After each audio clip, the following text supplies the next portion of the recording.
Bonsoir à tous, chers amis. Bonsoir, bonsoir, bonsoir. Parachat cette semaine, Parachat Teruma. Parachat Teruma qui est tellement riche parce qu'on va voir justement ce soir comment faire, quoi faire face, qu'on a dit tout à l'heure, à est-ce qu'il y a une promesse tangible pour un avenir meilleur?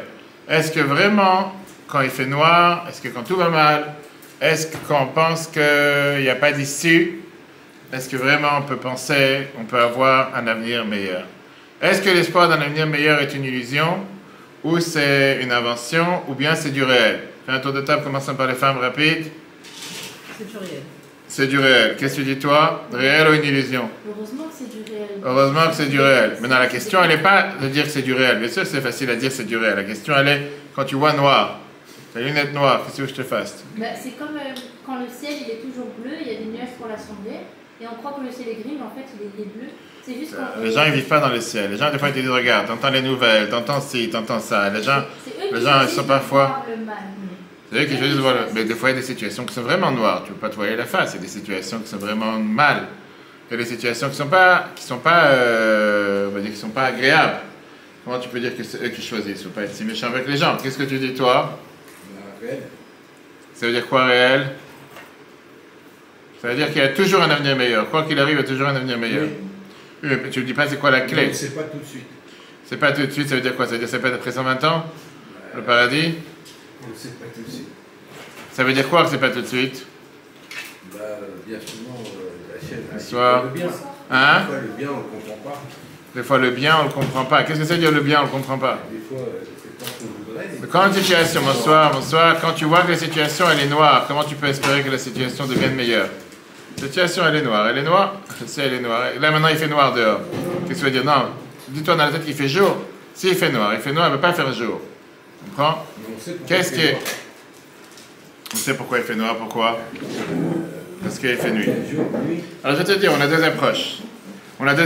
Il y a une approche qui te dit qu'il n'y a pas de présence divine sur cette longue exil. Ça, c'est une illusion, on se fait des films. Mais la réalité, elle est qu'on est, comme on dit en bon français, on est mal barré. Il n'y a pas d'espoir. On est dans le noir, il n'y aura que du noir, et ça restera toujours noir. Et vis avec le noir et laisse-toi tranquille. Il y en a qui te disent que non, le monde il est beaucoup plus beau que qu'est-ce que tu t'imagines, il est beaucoup plus clair de qu'est-ce que tu t'imagines. Et la question, elle est une question réelle, parce qu'après tout ce qu'on a souffert, le peuple juif depuis 3000 ans, mais surtout depuis 1 an et demi, depuis le début de l'exil, comment tu peux vraiment avoir une croyance ferme et réelle? Comme quoi, Mashiach, c'est quelque chose de réel. Vous arrive-t-il parfois de souhaiter que Dieu nous donne un signe concret qu'il est là pour nous et que le soulagement et la rédemption sont en route? Alors, toi, tu te contredis. Ça veut dire quoi? Ça veut dire que des fois, tu es dans la panache, comme on dit, les gens disent. Des fois, tu as fait un gâteau et c'est sorti cru. Tu as travaillé tellement dur, tu te dis, ah, il est mal sorti. Alors, quand c'est un gâteau, tu en fais un autre, c'est pas grave. Mais quand c'est une situation critique. Donc, la question que les gens se demandent parfois, est-ce que c'est vraiment réel? C'est comment tu peux avoir... Est-ce que parfois tu te dis, j'aurais tellement voulu que Dieu me montre qu'il est là, j'aurais tellement voulu vraiment croire que les choses se passent différemment. Et les choses ne se sont pas passées différemment. Les choses se passent tellement mal. C'est pas un gros mot de dire que les choses se passent mal, des fois les choses se passent mal. Aujourd'hui, on va examiner ce magnifique Rashi, comment le peuple juif a trouvé du bois d'acacia dans le désert. Est-ce qu'on fait aujourd'hui des meubles avec du bois d'acacia? C'est de plus en plus rare. Pourquoi? Parce que c'est de plus en plus cher. Exactement. Mais chez Ikea, ils en ont, de chez, il va savoir. Ok. Je vais te montrer comment Dieu nous a donné un signe. Et on va voir que c'est tellement riche. Alors rappelons d'abord les règles de Rashi qu'on va aborder ce soir, comme on parle depuis le début de l'année. Rashi opte toujours pour l'explication la plus simple. Il n'y a pas compliqué la vie quand on peut parler des choses simples.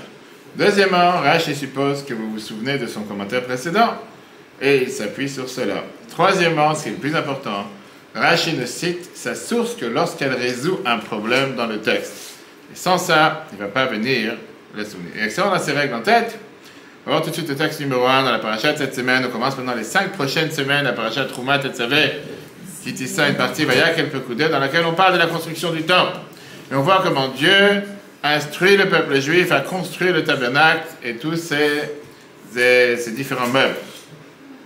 Eh bien, la Torah te dit, voilà les ustensiles qu'on a besoin. On commence par Mordechai Laurent, celui qui veut commencer avec plaisir. Vas-y.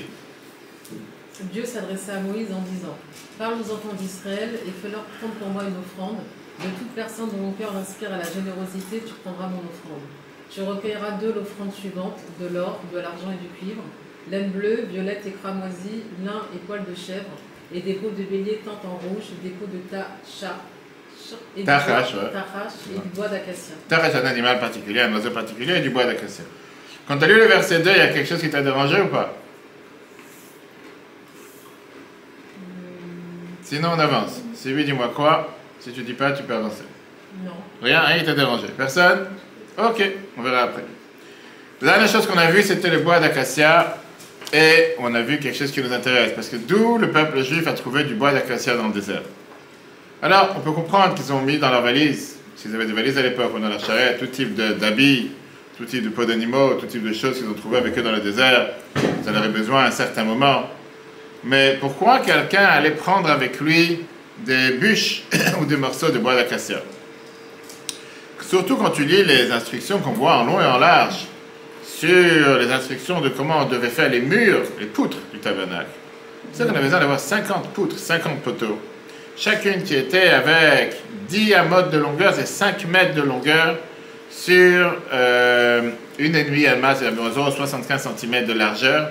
On parle des poutres gigantesques, je ne sais pas aujourd'hui si tu connais des arbres qui sont de telle hauteur. Et ça fait beaucoup, beaucoup de bois à prendre avec soi dans le désert. Et peut-être qu'ils ont pris avec eux un peu de bois pour faire des grillades ou quelque chose. Mais de prendre des poutres si grandes, c'est pas logique. Et ça, c'est la question qui dérange Rashi, puisque le verset ne te dit pas. Le verset te dit, voilà, Laurent c'est la lui, il n'a aucun problème. Et Rashi vient et ça le dérange, et c'est ce qu'on va voir tout de suite. Où les Juifs ont-ils trouvé du bois d'acacia dans le désert? Madame numéro 2. Madame 1B. Bois d'acacia, où ont-ils trouvé ces arbres dans le désert? Rabbi Tanhuma a expliqué que notre père Jacob avait prédit prophétiquement que les Juifs construiraient un tabernacle dans le désert. Alors il a apporté des arbres en Égypte et les a plantés. Il a demandé à ses enfants de les emmener avec eux lorsqu'ils quitteraient l'Égypte. Magnifique. C'est une histoire d'un côté remarquable, d'autre côté aussi qui nous intrigue et qui nous dérange. À brut. Jacob, il a vu qu'on aurait besoin du bois d'acacia beaucoup d'années en avance. Il les a amenés avec lui d'Israël.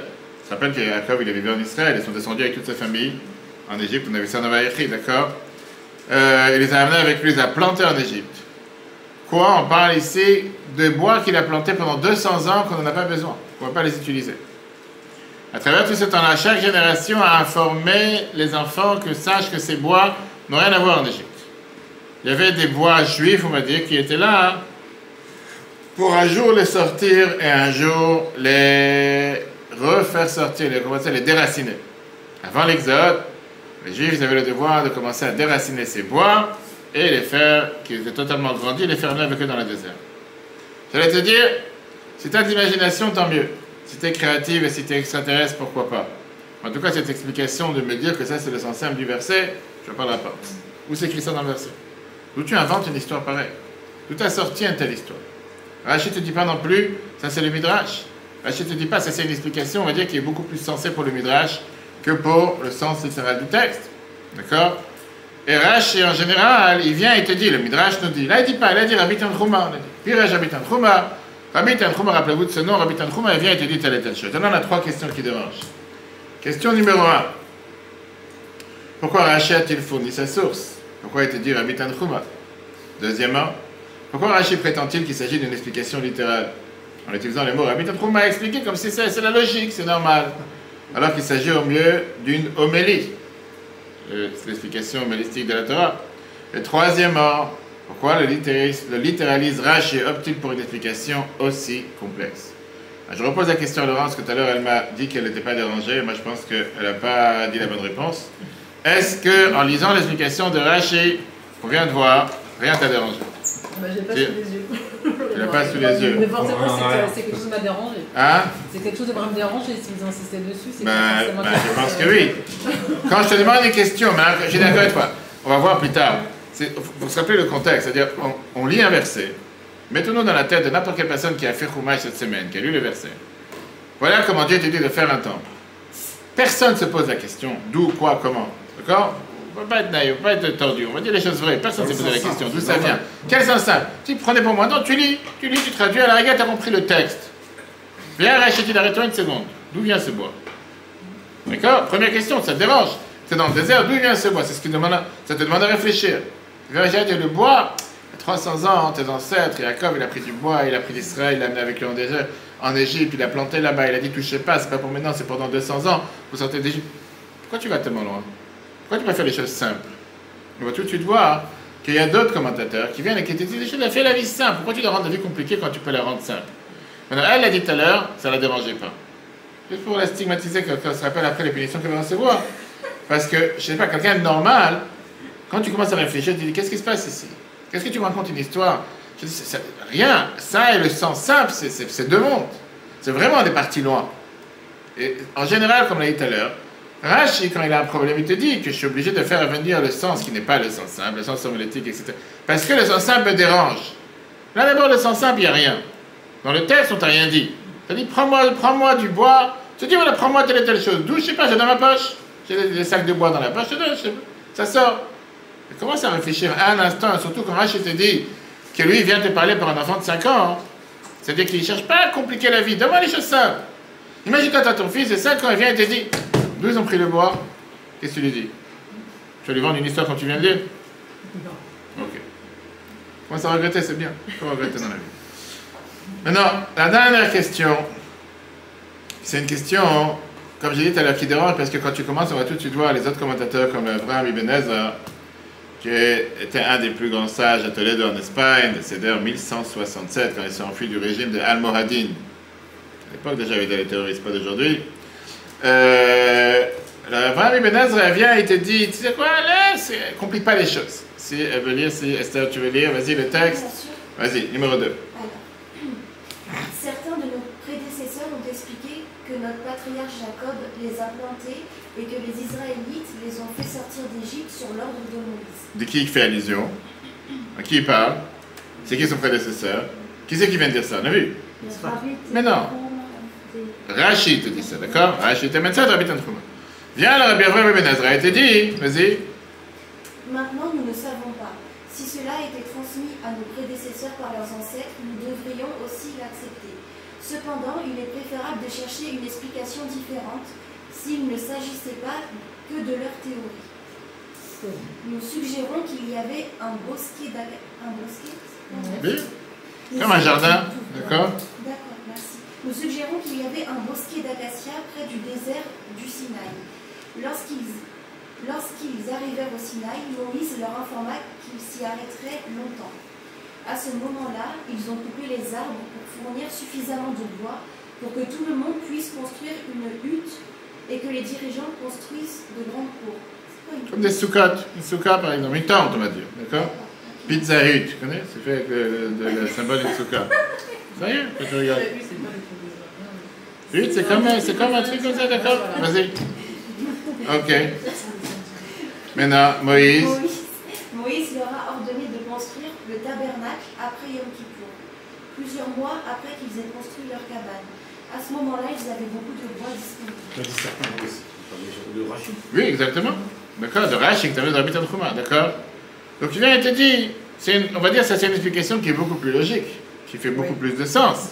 D'accord? On ne parle pas maintenant ici des détails prophétiques, qui va savoir ce qui va se passer dans 200 ans. Quoi, Rachid ne pouvait pas prendre une explication si simple. Il devait rentrer ici dans une explication qui a l'air beaucoup plus, sophistiquée, surtout hors contexte. Hors contexte, sans simple. D'accord? Maintenant, comme je disais tout à l'heure, on peut très bien dire que dans le désert, il y avait quelque part un île, ou quelque chose, un îlot, quelque chose à pousser, on va dire des bois. Même si tu vas me dire que cette explication qu'on va dire, elle est aussi un peu déconnectée de la réalité. Parce que dans le désert, en réalité, tu vas dans la jungle, je ne sais pas où, tu ne vois pas forcément des bois. Le désert, c'est le désert. Le désert du Sahara, au désert du Sinaï, c'est des déserts. Mais ce n'est pas impossible.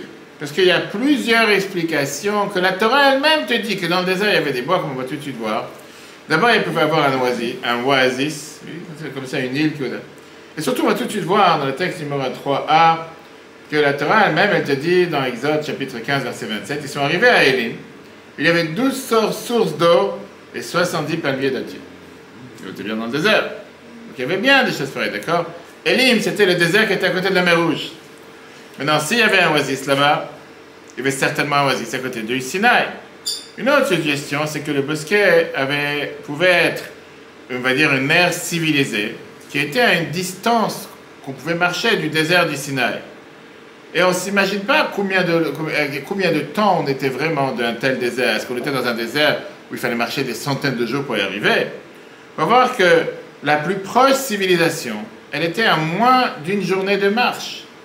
D'où on a ça. On sait très bien que plus tard, on va voir dans le Chumash Bamidbar, avec le fameux Mekoshesh Etzim, celui qui est parti couper du bois les jours de Shabbat, et que pour ça il a été puni, parce qu'il n'avait pas dû travailler les jours de Shabbat. Il était dans le désert, d'où il a eu du bois à couper pendant les jours de Shabbat.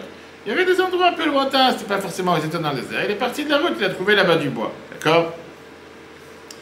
Il y a un autre point important qu'on va tout de suite voir dans le texte 3b. Clairement que la Torah te dit à plusieurs reprises qu'il y avait des entrepreneurs, des marchands, de n'importe quelle nation, qui venaient et qui faisaient du commerce avec les Juifs qui étaient là-bas dans le désert. Ces commerçants, ces traders, comme on appelle ça, ils étaient sans arrêt en train d'aller vers le désert, où ils faisaient des échanges avec les commerçants juifs qui étaient richissimes par rapport à tout ce qu'ils avaient besoin. Et donc, quand les Juifs leur demandaient à tous ces marchands, va m'amener du bois de ta forêt, les gens voyageaient dans le désert, c'est pas un endroit où ils ne voyageaient pas.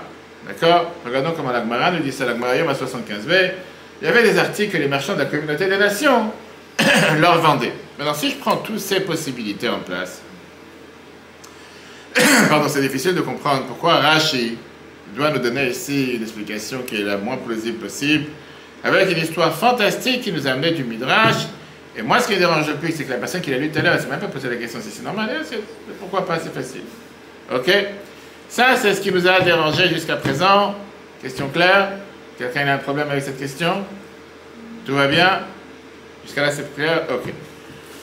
Alors maintenant, on va commencer à rentrer dans les détails pour essayer de comprendre.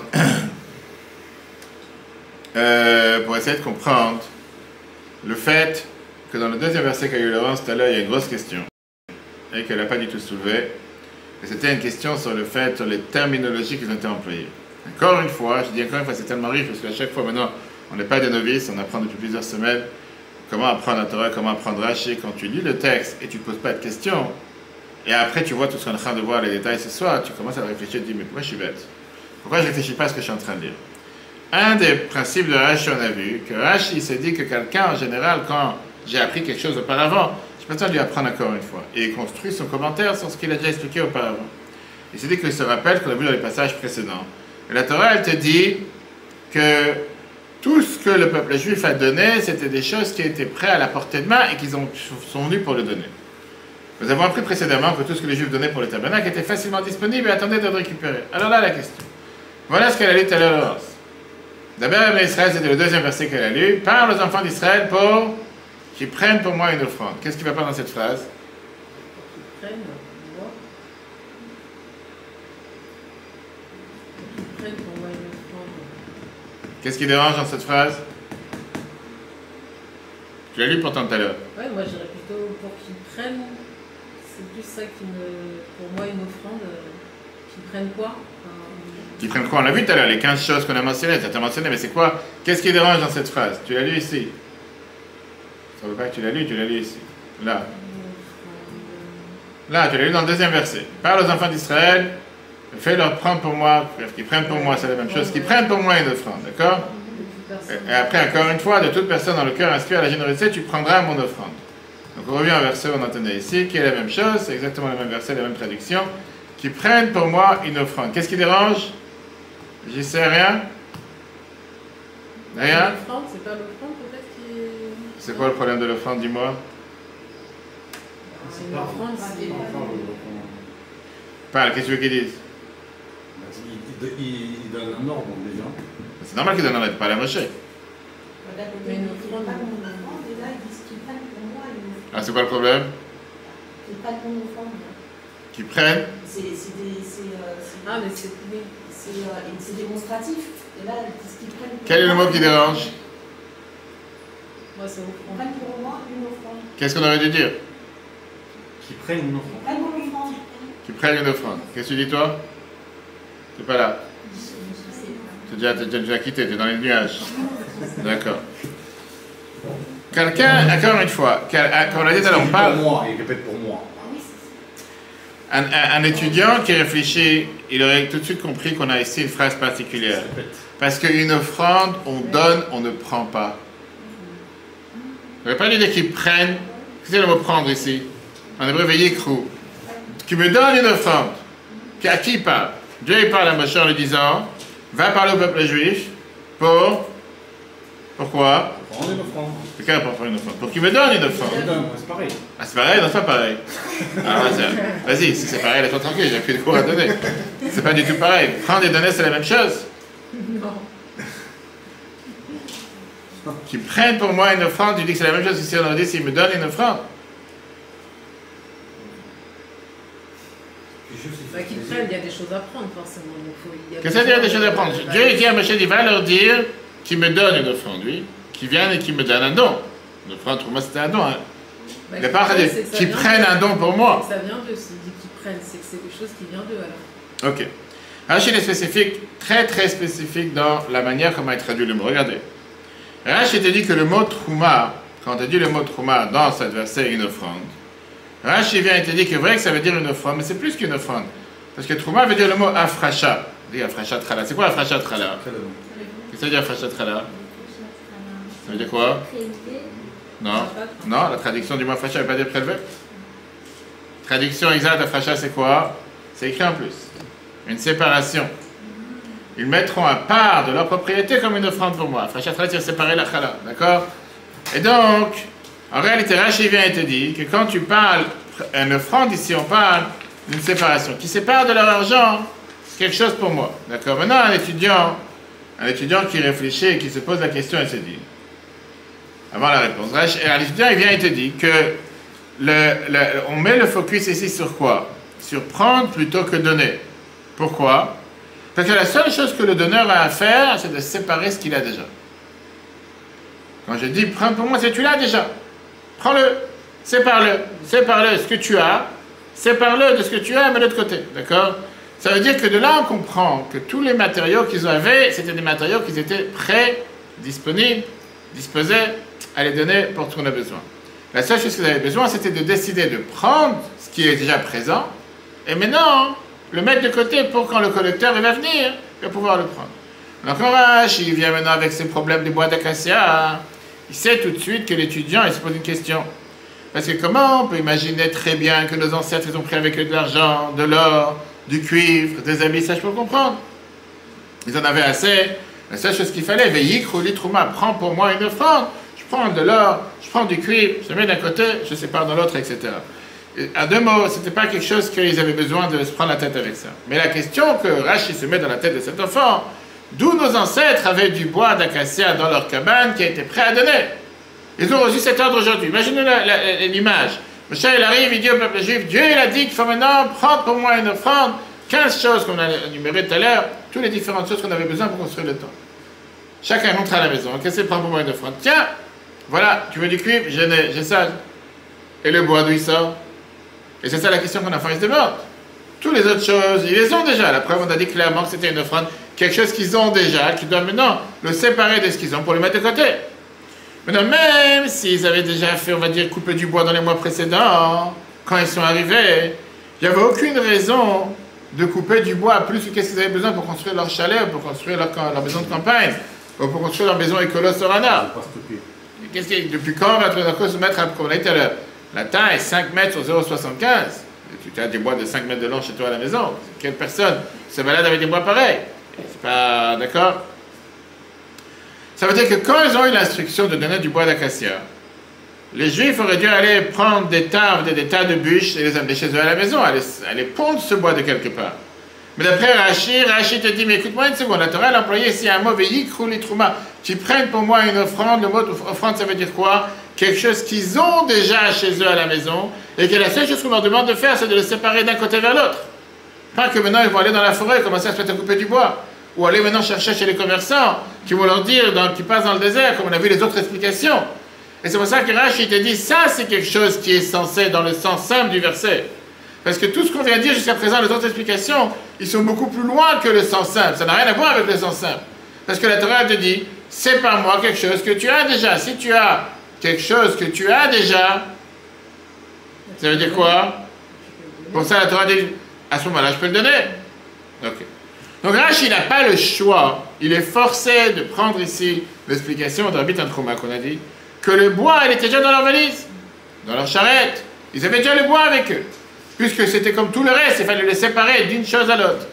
Et ça, même si il y a d'autres manières plausibles avec lesquelles nos ancêtres auraient pu avoir du bois, mais aucun d'entre eux est, on va dire, consistant avec l'enseignement que la Torah te dit qu'ils étaient là pour prendre quelque chose qu'ils avaient déjà. Il fallait le séparer et l'amener à Dieu. Puisque la Torah l'a dit, prenne pour moi. Et la norme aurait dû de lire, donnez. D'accord? Et ça, c'est ce que je t'ai fait remarquer tout à l'heure quand tu as lu le paragraphe au début. Et que tu l'as lu sans même pas te poser la question si c'est quelque chose qui dérange. C'est tout à fait normal de dire, prends pour moi. Tu vois la question ou pas?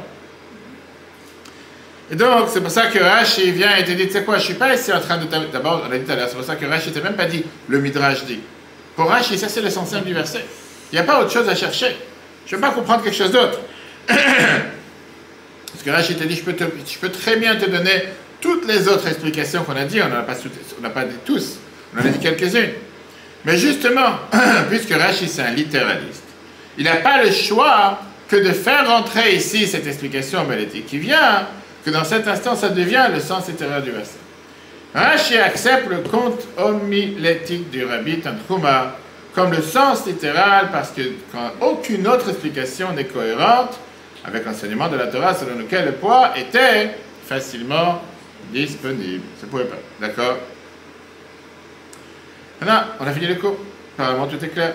On a compris la question, on a compris ce qui dérangeait, même si Laurence ne l'a pas dit, on l'a compris. Et au final, on a eu la réponse. Donc maintenant, on comprend. On a compris. Tu vois? On ne va pas lâcher l'affaire comme on dit. Et c'est vrai, je suis d'accord une fois, que tu n'es pas la seule, parce que j'ai fait ça avec plusieurs personnes. Et que personne ne se pose la question, mais qu'est-ce que ça veut dire prendre pour moi? C'est pas une manière de parler. Veillez, nous les donnerons. Vous allez prendre pour moi, ça ne veut rien dire. Mais des fois, on se dit qu'à l'époque, ils avaient des manières de parler qui étaient différentes. C'était tordu. Ils avaient des formulations qui étaient différentes. Ok, très bien. Si tu veux les exempter en disant qu'elle est d'accord à l'époque parce qu'elle est faite du l'ancien temps, pourquoi pas? Maintenant, comme j'ai dit tout à l'heure, on est loin d'avoir fini. Apparemment, tout est clair. Oui ou non? Il y a quelque chose qui dérange ou pas? Je répète. Est-ce qu'il y a quelque chose qui dérange? Tout est clair? Elle n'a plus envie de se prononcer, elle a peur. Non, là, c'est bon? Tout est clair? Sérieux? Voilà. Ok, il n'y a rien qui dérange. Alors, on va voir jusqu'à la prochaine. Très bien. Maintenant, comme j'ai dit tout à l'heure, on va voir qu'on est loin du simple. On est loin d'être vraiment dans quelque chose de tellement simple. Pourquoi? Parce que, pourquoi Rashi doit commencer à rentrer dans tous ces détails en te disant que Yaakov il a amené du bois d'acacia d'Israël et qu'il les a plantés en Égypte? Pourquoi Rashi ne peut pas te dire quelque chose de beaucoup plus simple? Qu'on a pris des bois égyptiens de l'Égypte. Pourquoi il est parti t'inventer une histoire pareille? Pourquoi il est parti te sortir une telle histoire? Il y a quelque chose de mal de dire qu'on a pris des bois égyptiens qu'on a amenés avec nous dans le désert. J'ai compris qu'on en avait, ils étaient disponibles, il fallait les séparer d'un endroit à l'autre. Ça c'est clair, très bien. Mais pourquoi aller me raconter une histoire que Yaakov les a plantés en Israël? Après il les a déracinés d'Israël, les a fait venir en Égypte pendant 200 ans en avance. Imagine-toi. Que personne n'a eu le droit d'en toucher, etc. Pour te dire qu'au final, quand tu as... Un jour on va sortir, il faut les déraciner, les amener avec toi, les troncs d'arbres de 5 mètres de haut, pour pouvoir... Ça, t'es parti loin, on va dire. Même si tu as de la créativité, tu veux faire une pièce de théâtre, tu n'es pas obligé d'aller si loin que ça. À cette époque, au moins, on pouvait transporter des arbres aussi longs Alors? ou déracinants. Oui, alors? C'est quoi le problème? Il n'y avait pas de grue à l'époque. Ça va pas avec une grue, il y avait les charrettes, on a vu comment ils transportaient les charrettes, etc. D'accord? Alors, comme j'ai dit tout à l'heure, si Rachel aurait voulu simplifier les choses, il t'aurait dit qu'on a pris des bois d'Égypte. Ça aurait été beaucoup plus simple. On aurait été beaucoup plus facile à accepter cette histoire. Pourquoi elle a dû commencer à te rentrer dans des choses qui sont apparemment tellement hors contexte? Alors, plusieurs explicateurs qui viennent et qui te donnent des réponses. On va voir ici l'explication de Rabbi Yaakov Yitzhak Halevi Horowitz, que lui, il était décédé en 1815.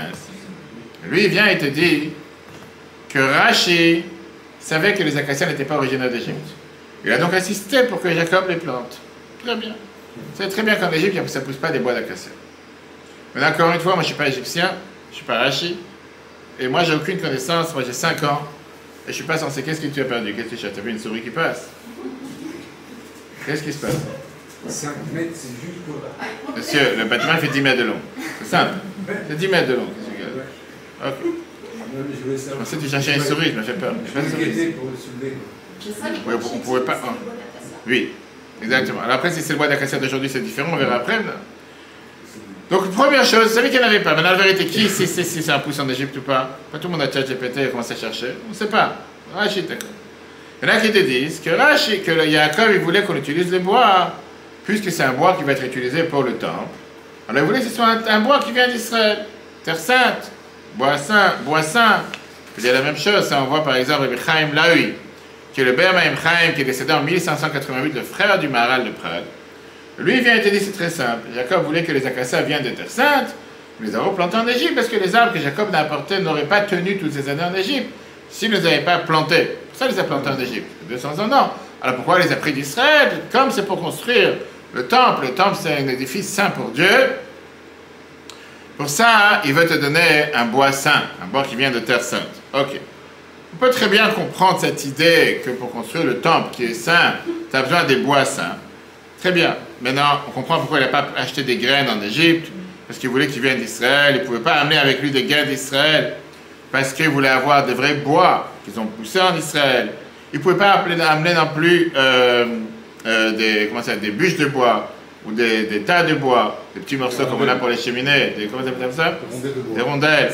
Parce que ça aurait malheureusement pourri avec le temps, sur 200 ans, tu ne peux pas les planter, tu ne peux rien faire avec, et ça ne va pas tenir, donc on peut comprendre ça aussi. Donc le seul choix qu'il avait, c'était de prendre des troncs de bois, des troncs d'arbres, qu'il a amenés de la Terre Sainte, les replanter en Égypte, le temps que, et après les ressortir. J'ai dit, c'est une très belle explication, mais ça ne satisfait pas Rashi. Parce que Rashi, il est satisfait quand il te parle d'une explication qui vient faire rendre à l'aise un enfant de 5 ans. Un enfant de 5 ans, il veut savoir pourquoi l'or et l'argent pour le temple, tu peux l'apprendre d'Égypte. Alors que le bois, ça te dérange, tu dois le prendre d'Israël, de la Terre Sainte. Tout le reste, tu as le droit de prendre des Égyptiens. D'ailleurs, c'est comme ça qu'ils ont eu l'or et l'argent. On a pris des Égyptiens en sortant d'Égypte, etc. Donc, tu m'as dit quoi? Que pour construire le temple, c'est un endroit saint, il faut quelque chose de saint. Et le reste, non. Il n'y a que le bois qui doit être saint. Tous les autres 15 éléments ne doivent pas être saints. Si je vais dans ton raisonnement, si tu me dis que le bois... Et l'or, non. Et l'argent, non. Et tous les autres éléments qu'on avait pour le temple, la menorah qui était fait en or, l'arche qui était fait en or, on voit dans la parasha de cette semaine. Tout ça, c'est pas important. L'arche dans lequel on met les tables de la loi, pourquoi? C'est de l'or égyptien. C'est la réalité, d'accord? Pourquoi on ne pouvait pas utiliser du bois égyptien comme on a utilisé n'importe quel autre métal ou n'importe quel autre élément, habit égyptien, etc. Maintenant, comme j'ai dit tout à l'heure, on a du mal à se mettre cette question dans la tête. Pourquoi? Parce qu'on est des adultes et on ne se met pas à la place d'un enfant. Mais un enfant de 5 ans, lui, il ne cherche pas à compliquer la vie. Un enfant de 5 ans, lui, il reste dans le sujet et il réfléchit avec toute sa tête. Et il me dit, si tu viens me dire qu'il fallait que quelque chose soit saint, alors tout doit être saint. Je ne vais pas commencer à danser sur les deux mariages. Je ne vais pas commencer à me dire, le bois doit être saint, mais ça ne doit pas être saint. Non, c'est ou tout ou rien.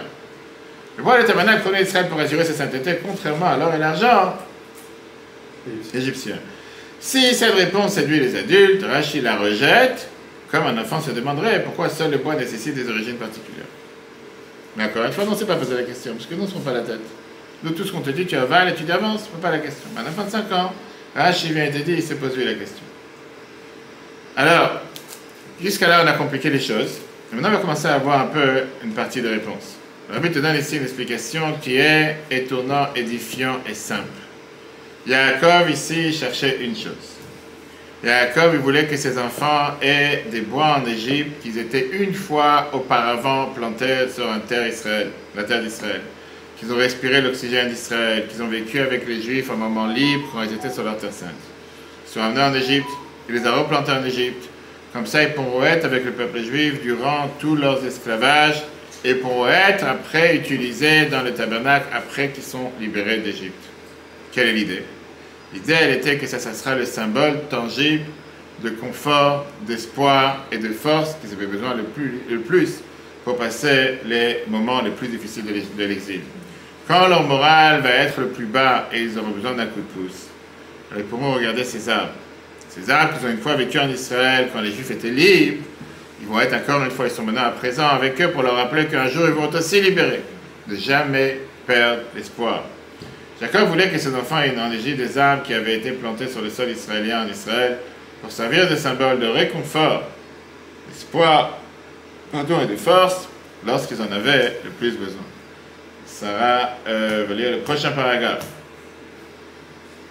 Lorsque les enfants d'Israël étaient en exil, en Égypte, dans un état de détresse si terrible que les Égyptiens jetaient chaque fils nouveau-né dans le fleuve. Exode 1, 22, ils tirèrent réconfort et consolation de la vie des acacias que Jacob avait apporté et planté en Égypte. C'était encore plus réconfortant que la promesse de Dieu: je te ferai monter en Israël, je te ferai aussi monter. Genèse 46, 4. C'était particulièrement réconfortant de savoir que Jacob a fait cet effort incroyable parce qu'il a prophétisé pour ses enfants construire un tabernacle dans le désert. Il a instruit ses enfants qui ont instruit les générations suivantes à les emmener avec eux lorsqu'ils quitteraient l'Égypte. Bravo, qu'est-ce qu'on vient de voir? Quand le peuple juif va être à côté de ces arbres, regardez avec leurs yeux ces arbres magnifiques qui vont toucher ces arbres avec leurs doigts, ce sera un rappel tangible de la rédemption. Ça va renforcer leur foi qu'un jour cette rédemption va se passer. Ces arbres, ils ont grandi en Terre Sainte. Les ancêtres les ont amenés pour qu'ils les voient, qu'ils les sentent et qu'ils les touchent. Plus que ça, ils les ont amenés pour les amener avec eux quand ils vont sortir d'Égypte, pour construire un tabernacle pour Dieu dans le désert. C'était un symbole concret de la présence divine en exil et la rédemption qui va se passer. Et de là, ils ont pris leur réconfort. Le Rabbi te dit justement que Yaakov, il est passé avec tellement d'efforts à l'époque pour transplanter et planter ces arbres. Yosef, il a envoyé des caravanes, des wagons, des charrettes, qui les a remplis avec ces troncs d'arbres, pas avec des bûches d'arbres, qui auraient été beaucoup plus faciles, mais des troncs d'arbres qui peuvent être replantés. Et c'est comme ça qu'il les a replantés. Cet effort colossal était énormément important. Pourquoi? Parce qu'ils savaient très bien qu'ils voulaient montrer à leurs enfants que la rédemption, elle est concrète, que la délivrance, elle est concrète, elle est certaine. Ces arbres, ils ont vécu en Israël. Ces arbres, ils vont sortir d'Égypte pour aller construire un tabernacle. Ils auraient pu très bien acheter des bois d'acacia, comme on a vu tout à l'heure, par des commentaires, parmi les marchands qui marchaient dans le désert. Mais après, vous voulez qu'ils voient ces arbres qu'ils étaient avec eux depuis qu'ils étaient en Israël, avant d'être devenus esclaves. Et en se disant que puisqu'on a ici ces bois qui viennent d'Israël, qui viennent de l'endroit où ils étaient libres une fois, comme on dit en anglais, once upon a time, dans le passé, ne perds pas espoir, tu vas redevenir libre. Tu vas redevenir libre, la délivrance va arriver, et automatiquement, grâce à ces arbres, ils vont se rappeler avoir le réconfort, même dans les situations les plus noires. Monsieur J.C. le chapitre 7b.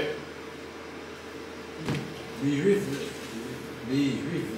verraient de leurs yeux physiques les arbres qui ont été transportés d'au-delà de l'Égypte d'Israël, ce qui signifie la rédemption. Cela a souligné pour eux que même pendant leur période de servitude, ils n'étaient pas entièrement sous la coupe égyptienne, ils étaient sous l'autorité de Dieu qui a promis: je vous ferai monter en Israël, je t'élèverai aussi, ils seraient libérés d'Égypte, monteraient en Israël et amèneraient ces arbres avec eux. Magnifique. C'est pas seulement que c'était quelque chose qui était là pour renforcer leur foi dans la rédemption éventuelle qui allait se passer, mais ça allait aussi renforcer leur morale pendant l'exil. Ces arbres étaient comme s'ils étaient en train de leur dire: tu n'es pas soumis à quoi que ce soit, à aucune force, à aucune épreuve. Tu es un sujet de Dieu qui t'a promis qu'il va te libérer. Tu es déjà considéré libéré. C'est juste une période de temps qui doit se passer et qu'au final, tu vas avoir cette libération. Les arbres renforçaient la foi des Juifs en la rédemption éventuelle et remontaient leur morale pendant l'exil. Maintenant, revenons aux détails qu'on a vu tout à l'heure. Pourquoi Rashi vient et te dit le nom de la personne qui a dit cette explication qui s'appelait Rabbi Tanchuma. C'est quand on lit cette explication donnée par le Rabbi, on voit cet amour que le Rabbi avait pour chaque Juif. Et comment son cœur était plein, je dis, d'empathie et de compréhension face à la souffrance et la douleur du peuple juif pendant des millénaires. Donc, comme j'ai dit tout à l'heure, les sentiments ne justifient pas de mettre des mots dans le texte de Rashi. Et donc le Rabbi ne serait pas venu te donner cette explication si Rashi lui-même t'aurait pas fait clair et précis pourquoi c'est la seule explication qui ressort du verset, comme on a dit tout à l'heure, une des règles qu'on a vues au départ, que Rashi ne vient pas te donner la source de son commentaire seulement si ça contribue à la compréhension du passage. La Rashi vient et te dit au départ, Rabbi Tanchuma, il vient et te dit telle et telle explication. Quel rapport? En quoi ça rajoute à la compréhension du verset? Rabbi te dit, écoute-moi bien, parce que le nom ici a un sens. Tanchuma, vient du même mot que tantrumim, qui veut dire consolation. Rashi il rajoute ici la source qui vient et qui te dit, pour te dire que c'est Rabbi Tantruma qui a enseigné à ses élèves que Yaakov il a amené ses bois qui viennent d'Israël. Pas parce que tout ce qui vient dans le désert pour le temple devait venir d'Israël, mais c'était particulièrement ces bois qui étaient là pour leur donner du confort et de la consolation à des Juifs qui souffraient, qui avaient un cœur brisé, qui ne voyaient pas la lumière au bout du tunnel et qui se demandaient la question, est-ce que l'espoir d'un avenir meilleur est bien une illusion? Rabbi Tantruma vient et leur dit que veut dire le mot consolation. Regardez ces bois d'où ils viennent. Regardez pourquoi ils ont été replantés ici. Regardez justement vers où ils arrivent. Et avec ça, chers amis, on a reçu d'abord les 3 réponses. Première réponse qu'on a reçue aux questions qu'on a demandées tout à l'heure. Rashi a accepté, vas-y. Rashi a accepté l'homélie comme une explication littérale parce que c'était la seule façon pour les Juifs d'avoir du bois d'acacia à portée de main dans un désert. S'il avait accepté l'idée qu'il y avait un bosquet d'acacia dans le désert, les Juifs auraient encore besoin d'abattre les arbres et d'apporter des bûches dans leur maison. Rashi a partagé le nom de sa source pour expliquer pourquoi Yaakov a apporté les arbres d'Israël plutôt que de planter des grains dans les villes. Tout va bien? C'est super profond parce que quand on lit, Mais tout va bien? Il n'y a rien qui dérange? On peut s'arrêter là? Vous êtes sûr? Qu'est-ce qui dérange? Qu'est-ce qui dérange? C'est une magnifique explication, on vient de voir, qu'on a compris le contexte, le verset. C'était quoi la question qu'on a demandé tout à l'heure au départ? L'espoir d'un avenir meilleur est-il une illusion? Qui veut dire, en quoi ce verset qu'on vient de lire, qui est peut-être quelque chose de magnifique de ce qui se passait à l'époque, en quoi ça me parle aujourd'hui en 2025? 5785. En quoi ça parle aujourd'hui à des Juifs qui souffrent 15 mois en Israël, la guerre, on ne voit pas la fin, on voit comment on est rabaissé, on voit comment on est humilié tous les jours avec ces terroristes du Hamas, c'est le monde entier qui ne comprend pas cette guerre juste qu'Israël se passe. Tu te poses la question, tu fais ces magnifiques explications, mais en quoi ça me parle aujourd'hui en exil, si c'est un exil global, exil général, même en Israël on est en exil, le temple n'est pas reconstruit, ma chère n'est pas là, on voit comment malgré 15 mois de guerre, le peuple juif est tellement humilié dans les 4 coins du monde chaque jour, et on se dit, dans l'exil personnel, des gens qui ont des souffrances, des gens qui ont des difficultés, qui se disent, comment voir la lumière?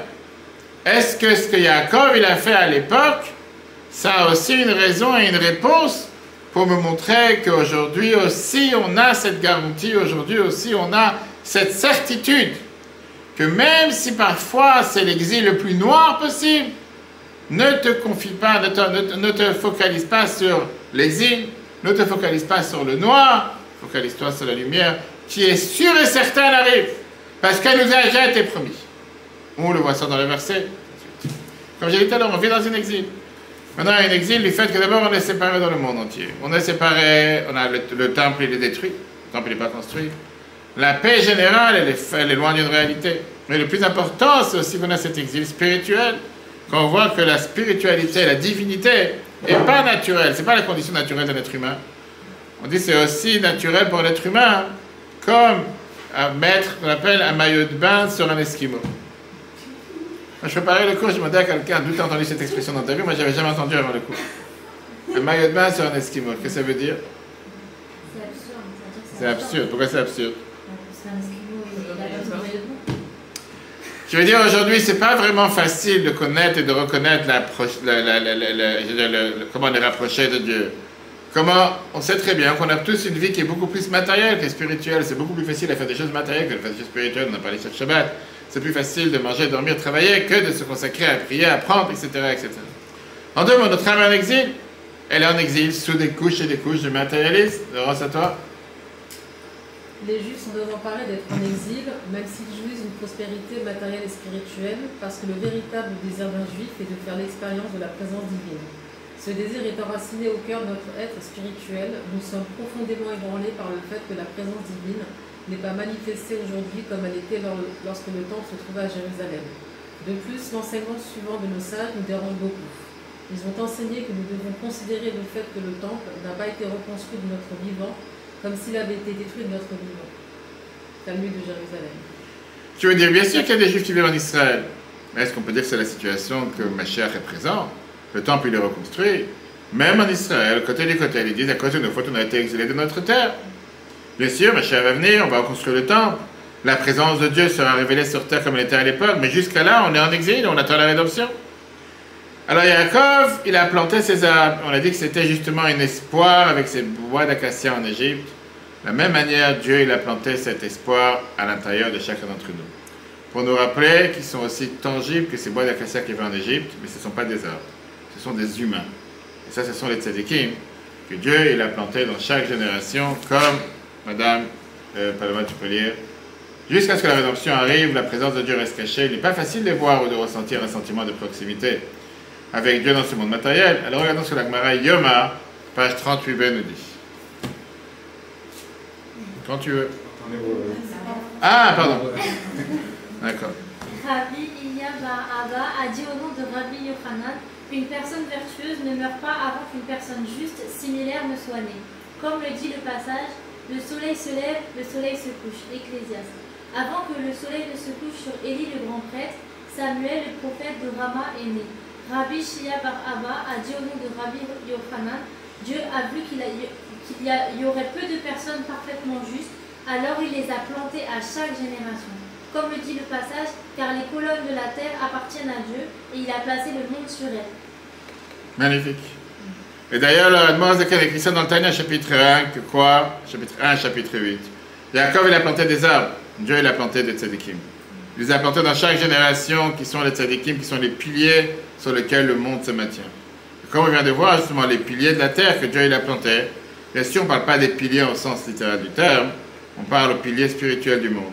Le monde, c'est vrai qu'il n'est pas une place propice pour la divinité de Dieu. En tant qu'être humain, on est beaucoup plus intéressé à des voitures, des maisons, des glaces, je sais pas, des repas, mais pas forcément à la prière, l'étude ou n'importe quelle autre poursuite spirituelle. Mais justement, pas tout le temps, chaque jour, chaque moment de la journée, on est focalisé sur la prière, sur l'étude, comme les gens vont le faire le jour de Kippour, ou quoi que ce soit. Parce que si tu calcules comment c'était il y a 2000 ans, avant l'exil, si tu calcules depuis 2000 ans d'exil, les gens ils sont exacerbés par l'exil. Et donc, même quand le temple existait, au moins il y avait une place dans laquelle on pouvait voir la divinité avec nos yeux. Le feu qui descendait du ciel pour consumer les sacrifices, etc. Et ça avait un impact sur le reste du monde. On prie tous les jours que Mashiach il arrive. Mais en attendant, on ne le voit pas forcément avec nos yeux. Et c'est pour ça que Ishaïa, Yaakov a planté des arbres, Dieu a planté des personnes justes comme des rappels de la présence de Dieu dans le monde et de l'espoir pour l'avenir. Et c'est pour ça que c'est écrit dans Ishaïa chapitre 30. Et ton maître ne restera plus caché, tes yeux verront ton maître. Maintenant qu'on est en exil, la divinité elle est totalement cachée. On ne peut pas voir Dieu. On ne peut pas voir Dieu de manière totalement dévoilée, révélée comme c'était au temps du temple, au temps de la Géoula, de la délivrance. Alors qu'est-ce qui nous fait tenir? Qu'est-ce qui nous fait tenir malgré les difficultés? Qu'est-ce qui nous fait tenir malgré un moment noir? La réponse, les juifs pieux, les tzadikim qui y en a chaque génération. C'est vrai qu'aujourd'hui on se jette avec des mots et n'importe quelle personne que tu rencontres on l'appelle un tzadik. Très bien. C'est de la galerie, on va dire. C'est l'étiquette, ça ne veut rien dire. On parle de vrais tzadikim, on parle de ceux qui sont les piliers du monde. Ceux qui sont les piliers sur lesquels Dieu fait maintenir le monde. Et pour eux, quelle est la différence? Pour eux, Dieu n'est pas caché. Pour eux, Dieu est totalement dévoilé. Eux, ils voient Dieu en exil. Et eux, ils voient Dieu comme si Dieu pour eux est présent, comme si Mashiach était présent. D'une certaine manière, ces gens-là ne sont pas en exil. Ils vivent parmi nous. Ils vivent avec les mêmes conditions matérielles que nous. Mais ils ne sont pas avec une désolation spirituelle comme chacun d'entre nous. Eux, ils peuvent voir Dieu. Esther, regarde. Non, pendant l'exil, les justes parfaits qui perçoivent clairement Dieu nous soutiennent en nous guidant, en nous levant jusqu'à la rédemption. Comme c'est écrit, Rabbi Hillel Malisov de Paris, qui est décédé en 1864, il dit la phrase suivante, Esther. La destruction du temple n'a pas fait que la présence divine a été cachée aux Juifs parfaitement justes. Mon professeur Rabbi Ezik Epstein de Bonil a dit au nom de Rabbi Shimon Zalman de Liadi que pour des âmes nobles comme Rabbi Shimon Bar Yochai, le temple n'a pas été détruit. Magnifique. De la même manière que pour Rabbi Shimon Bar Yochai, Rajbi, il pouvait voir la présence divine aujourd'hui comme s'il le voyait avant l'exil, comme s'il le voyait, comme s'il n'y a pas eu de destruction. Ces mêmes tzadikim qui vivent parmi nous, ce sont nos contemporains, qui sont en chair et en os comme nous, qui sont des êtres humains tangibles. Alors, on peut être vivant ou, malheureusement, on nous a quittés comme leur vie, par exemple. Ils vivent dans un autre monde. Ils vivent dans un monde de rédemption. Ils vivent dans un monde qui sont tellement proches de Dieu. ils vivent à côté de nous. Et eux, ce sont des rappels tangibles de la rédemption. Comme les bois d'acacia de Yaakov qui avaient en Égypte. Regardons comme on l'a mis, dit ça merveilleusement dans l'écoute de Sirah 31, page 148. Sarah. Voir les arbres plantés par notre ancêtre Jacob à chaque génération est réconfortant. Ces arbres sont déterminés en visible, mais ils nous sont visibles. Ils nous donnent le pouvoir de ne pas succomber aux ténèbres spirituelles de visibles, mais plutôt de les surmonter. Avec cette force, nous méritons d'être pleinement consolés par une consolation réelle et réelle. Après ce long et dernier exil, la seule consolation possible est une rédemption véritable et complète. L'arrivée littérale de notre juste Rédempteur sur la plateforme rapidement dès nos jours. Magnifique. Et donc, on a commencé le cours en posant la question, est-ce qu'il y a quelqu'un ici qui n'aurait pas voulu que Dieu lui donne un signe concret comme quoi la rédemption arrive? Parfois, quelqu'un dit, j'aurais bien voulu avoir un signe réel pour savoir que Dieu est présent, que Dieu est avec moi. Et on a vu que quoi? Que ça, c'est pas quelque chose qu'on peut trouver soi-même. On a appris comment Yaakov, il a planté des arbres en Égypte. Comment Dieu, de la même manière, il a planté quoi? Des tzadikim. Il a planté des tzadikim, des gens justes dans chaque génération qui viennent nous rappeler en tant que symbole de la rédemption. Alors d'où, la vie continue. Ça c'est beau, on va dire c'est au niveau planétaire. Mais comment je trouve ça moi-même, entre moi-même, avec moi-même? La réponse elle est que chacun d'entre nous, à l'intérieur de nous, on a cette étincelle divine, qui est l'étincelle de Moshe, de Yaakov et d'Adam Arishon, la Neshama. Et donc, c'est vrai qu'il y a les pieux collectifs, il y a les tzadikim collectifs qui ont cette étincelle générale, la Neshama générale, qu'on explique à chaque fois qu'on va prier sur le Ohel, qu'on se reconnecte avec la Neshama générale du tzadik de la génération. Mais au final, chacune de nos Neshamot, chacune de nos âmes se reconnecte avec ses sources jusqu'à la source d'Adam Arishon. Et donc, quand on va se reconnecter avec notre âme, on devient nous-mêmes, à l'intérieur de nous-mêmes, un symbole de rédemption, comme peut nous lire Jean-Claude dans le prochain paragraphe. Chaque juif possède une étincelle de la sainteté de Jacob, de Moïse et d'Adam. Les juifs, parfaitement justes, ont des âmes collectives qui nous donnent le pouvoir de trouver cette étincelle en nous. On va nous lire Jean-Claude ce que l'Admor Zakat écrit dans le Tania et Gatakod, chapitre 7. Chaque âme du monde était incluse dans l'âme collective d'Adam. En général, son âme était divisée en 613 éléments représentant les 248 organes et les 365 tendons. Plus précisément, son âme était divisible pour d'innombrables étincelles. Or, la beauté spirituelle de Jacob ressemblait à la beauté spirituelle d'Adam. Dava Mézéa 94. Cela signifie que certains, comme Adam, l'âme de Jacob comprenait aussi toutes les âmes juives, ainsi la lumière infinie de Dieu brille. Ouvertement dans les âmes de tous ceux qui suivent l'exemple de Jacob, ont le cœur droit et s'engagent dans l'étude de la Torah et l'observance des mitzvahs.